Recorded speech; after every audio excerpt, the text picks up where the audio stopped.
So let's go ahead and dig into the first headline. And I want to go ahead and I'm truly impressed with this. And maybe, Eric, you can give me some perspective on why that is. But this came from a trade publication and international trade.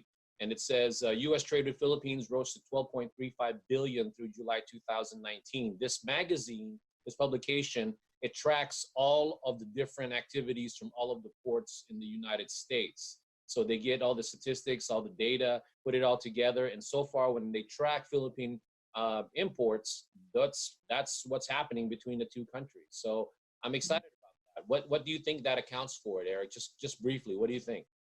Well, I don't want to preempt our future topics or the next topics, but of course, there's some realignment, I would say, or some rebalancing in Asia, particularly in East Asia and also Southeast Asia. In terms of a trade war going on, so I would say there are now more opportunities for other countries aside from China to export to the U.S. So this would partly explain the rise in Philippine exports to the U.S. Now, the Philippines is actually in a good position right now in terms of its trade with the U.S. We have a small trade surplus vis-a-vis U.S. Although it's not that I mean, I would say large enough that the relationship would be strained.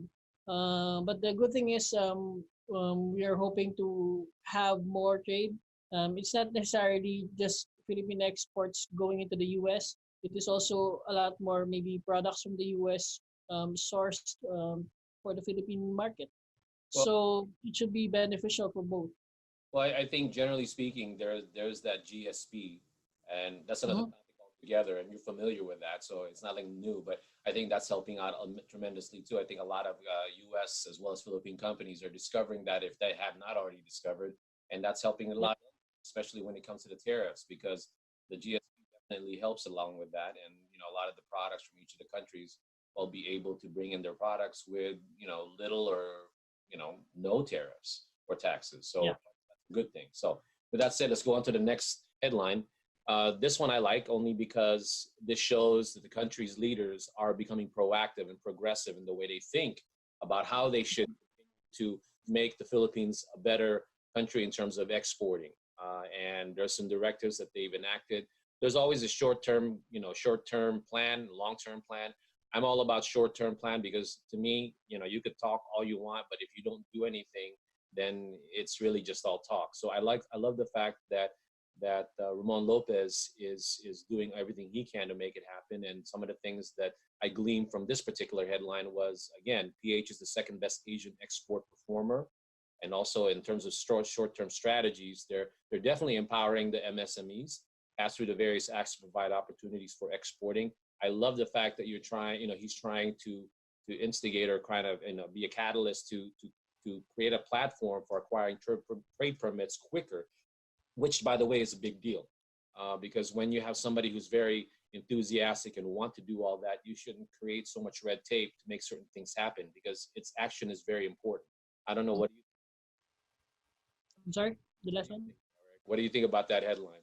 You want to support a little bit or say something from behind the scenes kind of thing? Sure.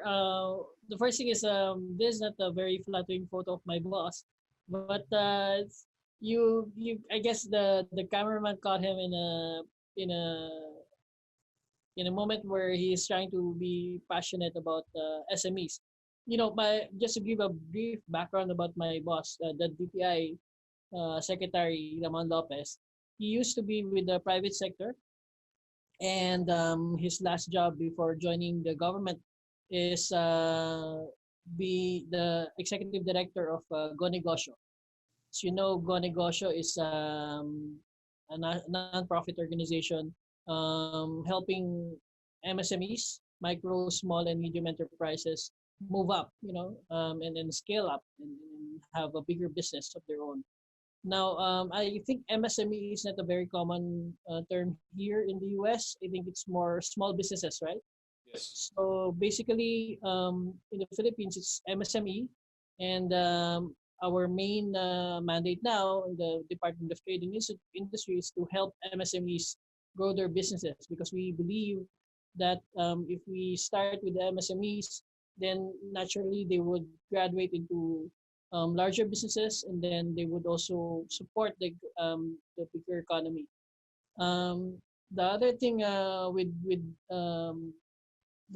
you mentioned that I would harp on is reforms, no reforms that we are having now in the Philippines. Of course, long-term reforms, strategic reforms will take obviously a longer time, but we are looking at the short-term strategies, those that we can already lay out, and then of course the MSMEs are the easiest to help, and then the easiest to the most obvious candidates for this. And then once we have a good amount of them, a good number of them exporting, which is a leapfrog from the smaller market in the Philippines, then we can really say that we have helped them, and we have helped grow the economy. I really believe in that, only because one, the economy grows because of the businesses that are started. Mhm.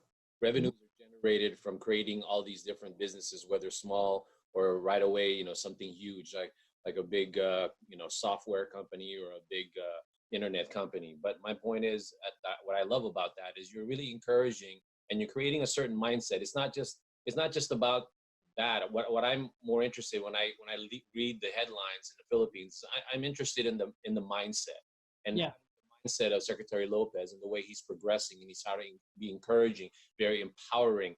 That is something that the Philippines needs. I mean, everybody needs that. I'm just saying that there's more of that. There's more opportunities, and the way you're going to wake up the people, so to speak, in regards Mhm. to creating opportunities like that, is to make them feel like the government is supporting them, and that's what I think DTI has done in everything that I've experienced. Because when I talk to the MSMEs, the small ones in the Philippines, yeah, they wish they could export now to a certain degree, but they're just very happy that they're at least moving in a certain direction, and they're given a direction in how to do that. So that's actually fantastic. That's good, Eric. All right, so let's go on to the next next headline, and this one I got it from the DTI headlines. It's regarding, again, all of the headlines that I've used up here. They're pretty much, they tie it all together. This one says greater global market reach boosts exports, and I'm Mhm. sure all of you can read, but I will read for you. It says merchandise exports continue to be resilient despite escalating U.S.-China trade frictions and global slowdown, partly due to continued market access in Southeast Asia, Japan, European Union, as well as U.S. and China, said Secretary Ramon Lopez. I'll let you go ahead and begin with what you think of what that's all about. What's your perspective? Yeah, I think I mentioned earlier that there's some rebalancing happening on in Asia, particularly Southeast Asia and East Asia. In recent years, East Asia and then the rest of that region have been contributing a lot to world exports. We have become the factory of the world, as you say. And now with this U.S.-China trade war, although it's contributing to the slowdown in the global economy, you would see a lot more economic activity in Southeast Asia, particularly because some firms are now shifting their production in Southeast Asia in order to avoid heavy U.S. tariffs for their products. You mentioned earlier GSP. Now, for those who are not familiar, GSP is General System of Preferences. So GSP basically gives the best tariff rates to a particular country. You can call it a preferred partner. The Philippines, we enjoy GSP privileges from the US. So we can export some of our products up to 0% tariff or no tariffs coming into the US. Maybe a high of 9 or 10% for particular products. But if you compare 9 or 10% tariff to what China now is getting, like 20, 19%, even 25%, It's a big, I would say, advantage for the Philippines. And now it becomes clear that exporting from the Philippines is now, can be said, more competitive than other areas because of the GSP advantage. I completely agree, Eric. Only because when, I'm simple-minded in a way that all I know is that when you have a setting like this, I mean, both you and I know that the international trade period or relations is very complex. There's a lot more different things, but the way I see it is that when you have been working so hard to bring Philippines to the next level of production, next level of relationships, and opening up these different things, and have created all this network of being able to form free trade agreements with other countries. It's poised to be able to take advantage of that, and I hope that the government continues to do that and see that. And regardless of the U.S. and China trade wars, I just really feel that it gives people an option, and the Philippines could be an option. It may not, most of these countries are probably not going to replace China. China will always be China, I think. That's my opinion. But that's not to say that you can't source a particular product, an ingredient, or particular furniture, or arts and crafts, or maybe even, obviously, I think a lot of people don't realize that the Philippines actually manufactures a lot of electronics or computer parts, and that's probably the top five exports of the Philippines. But what I'm just saying is that it creates an alternative, and this is the time to really take advantage of that opportunity with everything going on, right? Yeah, I fully agree with you. Okay, so with that being said, we're going to come back to Eric a little bit later, but now we get to talk a little bit about the Philippine products that we've been talking about, and what we talk about here at Planet 63. And that's our passion. That's our thing. When we bring up a product, it's not a matter we like it or dislike it. It's just that we're trying to create an image with the U.S. market that these products has a universal appeal. It's not only as a consumer, but as a distributor or a wholesaler, and say, hey, I can sell that product here in the US. Hey, I like that. I'll eat that. If you're a consumer, or I'll drink that, or whatever. Right now, we've been getting a lot of inquiries for food ingredients, Planet 63 as a company, food ingredients as well as herbal ingredients. And that's something that the Philippines has, an abundance of resources to be able to do that.